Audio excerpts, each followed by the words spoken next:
Today we are going to see the continuation of the chapter Heredity and Evolution. So far we are talking about how variations are getting accumulated during the process of reproduction. In asexual reproduction, when a bacterium divides, we get two bacteria. When the two bacteria divides further, we get four bacteria. Likewise, the process will continue. The produced bacteria are provided with common designs of the parent bacteria along with little difference. Why only there is little difference produced in asexual reproduction? It is because in asexual reproduction only single parent is involved. That's why the variation produced are very little or minor during the asexual reproduction, but that is not in a case of a sexually reproducing organism. We say that sexually reproducing organism shows greater diversity. So to understand this concept, consider your family. Each and everyone in your family show different in one or other feature. So it is a way to understand diversity among the human population. Here it is provided with an example. The two variant types of earlobe that are found among the human population are free earlobe and attached earlobe. So everyone check in your family how many of your family members have free earlobe and how many of them have attached earlobe. So from this we can conclude that during sexual reproduction the variations are much distinct than in the asexual reproduction. Do all variations that are seen in an organism are helpful for them in surviving in the environment? The answer for this is obviously not, because different individuals have different advantage depending upon the type of variations that are seen in the organism. Consider a variant bacteria that can withstand heat alone will survive better in the heat wave than the other bacteria. Here, the selection of variation occur by means of the environmental factors. So, the variations are selected by the nature, and this forms the basis for the evolution. Next, we are going to see about the rules of inheritance of character. So, before getting into the topic, we should be aware of the terms what is DNA, what is chromosome, and what is gene. So, this is a cell. Inside the cell, we have nucleus, and inside the nucleus, we have chromatin reticulum. These chromatin reticulum during cell division condenses into a short thread-like structure that is called as chromosome. So the chromosomes are the thread-like structure that is formed by the chromatin reticulum during cell division. These chromosomes are made up of DNA and protein. This DNA is a helical shaped structure provided with the chemical informations necessary for the inheritance of traits.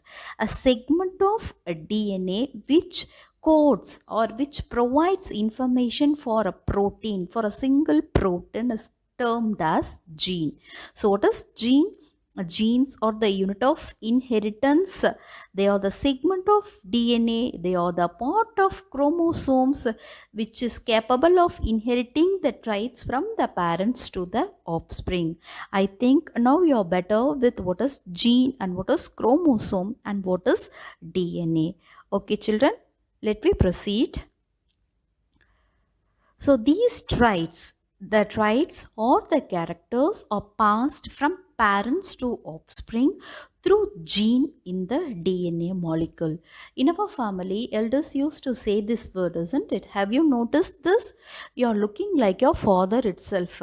She is behaving like our mother itself. Why they are saying like that? Because we are resembling in some character with our parent or with our grandparent. Why we are resembling some of the characters with them? It is because it is present in our gene that are transformed from our parent. So the traits are passed from parents to offspring through gene in the DNA molecule, and this gene is a part of a chromosome that is present in the nucleus of the cell. And for each trait, the child is inheriting the DNA or the genetic material or the gene from both father and mother. In other words, we can say that there is two versions of each trait that is found in the children. For example, consider a trait height. A child will be receiving a gene for height from father and also from mother. Thus, genes always occurs in pair. So the child inherits the genetic material a child inherits will be received from both father and mother. So a child is inheriting both the traits from father and mother, isn't it? Then which trait will be expressed in the child? For that, this is explained by a great scientist, Mendel, through his contributions. So he formulated the law of inheritance. Through his law of inheritance, he formulated many useful suggestions how the characters are inherited from parents to offspring. For that, he took 7 contrasting characters of pea plant. For example, if it is shape, if the trait is shape, he took a round and wrinkled shade. If it is color, seed color, he took yellow and green color seed. If it is flower color, he took violet and white flower. So he took contrast character in order to make his experiment more visible. And if it is stem height means he took a tall plant and also a dwarf plant. Let me go into his experiment. First, Mendel took a parent plant, pure breeding parent plant, a tall and a dwarf plant. He crossbred between a tall and a dwarf plant. In the F1 generation, he found only the tall plants. Then again, he did self-pollination between the F1 generation plants, and what he found was in the F2 generation, he found 3 tall plants and a dwarf plant. By his experiment, he concluded that even though the F1 generation plants are tall, they carried the trait for the dwarfness, which is then expressed later in the F2 generation. Once again, we will recall Mendel's contribution, that is the law of inheritance. Mendel took contrasting visible characters of Gordon P for his easy understanding and easy doing of his experiment. So what are the characters he took? Like round and wrinkled sheets, tall and short plants, white and violet flowers. He crossed tall and short plant. In F1 generation, the plants are tall. He self-pollinated the F1 generation plants, and what the result he got was tall and short plants were produced in the ratio 3:1. That is, he got 3 tall plants and 1 short plant.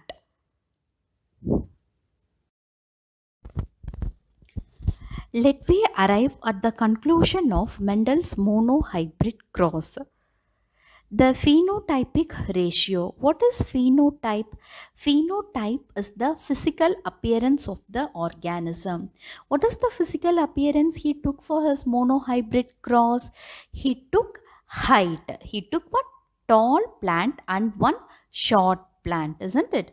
So the phenotypic ratio, the physical appearance he got in the F2 generation were in the ratio 3:1. That is, he got 3 tall plant and 1 short plant. What does this ratio indicates? This ratio indicates that both the traits capital T and small t are inherited. What is mean by the trait capital T? It is the trait that represents the tallness of the plant. And what is the small t? It is the trait that represents the shortness or dwarfness of the plant. Why the tallness of the plant is represented in the capital letter? Because the tallness is the dominant trait.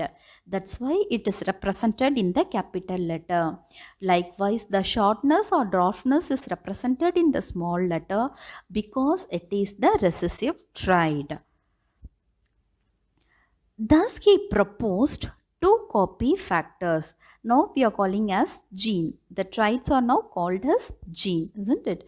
So each progeny, it is receiving two copies for the same trait from father and also from mother, which is controlling the characters in the organism. So he proposed two copy factor, that is the controlling traits are seen in the organism. It is received from both father and mother. These traits may be identical, that is they are called as homozygous.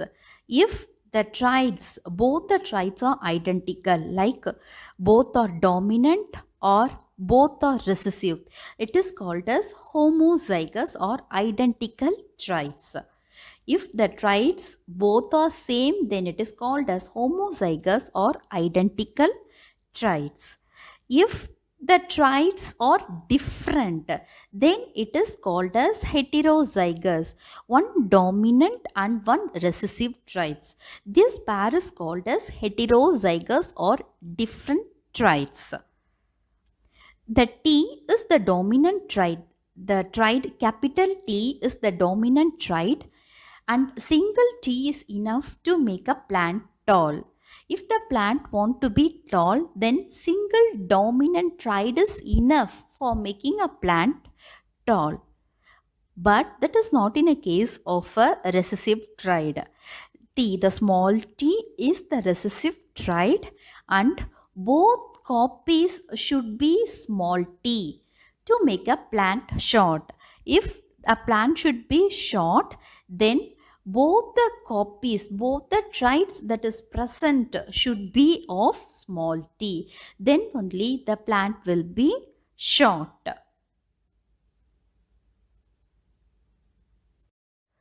Let me see the symbolic representation of Mendel's monohybrid cross.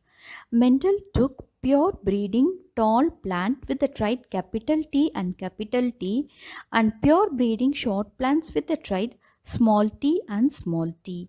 In the F1 generation, he got heterozygous tall plant. Then he did self-pollination of F1 generation, and in the F2 generation, he got homozygous dominant plant and homozygous recessive plant and two heterozygous dominant plant. Thus, the phenotypic ratio were 3 tall plant and 1 short plant. Likewise, the genotypic ratio. The phenotypic ratio denotes the physical appearance of the plant, and the genotypic ratio represents the genetic information of the plant, whether the dominant trait or the recessive trait. That denotes the genotypic ratio.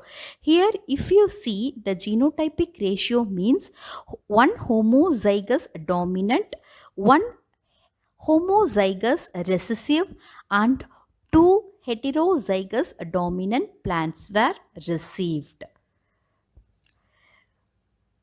This is checkerboard to check the possibilities of the traits. So, what are the possibilities of the gametes here in the F1 generation, heterozygous F1 generation? One is capital T, other one is small t. So, that we have to write on the top of the checkerboard, and then we have to combine both the traits and we have to write inside the box. Let me combine So what is the answer? When we combine capital T and capital T, we get both capital T's, that is homozygous dominant. What we get when we combine capital T and small t? We get capital T and small t, that is heterozygous plant. What we get when we combine capital T and small t? Children, remember, always we should write the dominant tribes at the first. So here also we should write capital T at first and then only the small t. Here also we get heterozygous plant. What we get when we combine small t and small t? We get both small t's, that is homozygous recessive. Thus the phenotypic ratio was 3:1 and the genotypic ratio was 1:2:1. Thank you, children.